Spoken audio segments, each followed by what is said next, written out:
లాల్ బజార్లో వందల సంవత్సరాల క్రితం స్వయంభుగా వెలిసినటువంటి ఆంజనేయ స్వామి దేవుడు.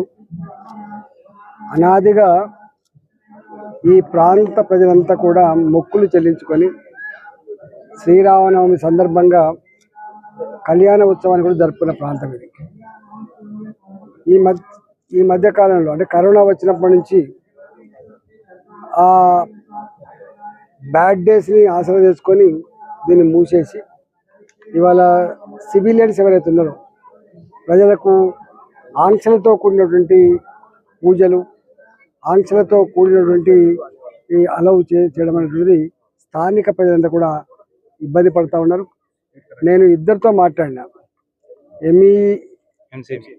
ఎంసీఎంఈ గారితో మాట్లాడినా, తాసాతో మాట్లాడినా, ఇద్దరితో మాట్లాడి హిందువుల సెంటిమెంట్ని, వాళ్ళ మనోభావాలని, వాళ్ళ విశ్వాసాలని కాపాడే కర్తవ్యం అందరి మీద ఉంటుంది. కాబట్టి ఇంత పెద్ద చర్చించే అంశం కాదు ఇది.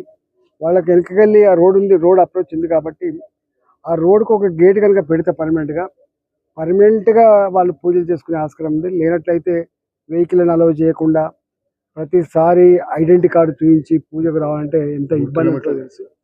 కాబట్టి 2-3 కిలోమీటర్ల తిరిగేటువంటి ఆస్కారం ఉందని చెప్పి మేము చెప్పినాం. ఇవాళ వస్తా అని చెప్పినారు.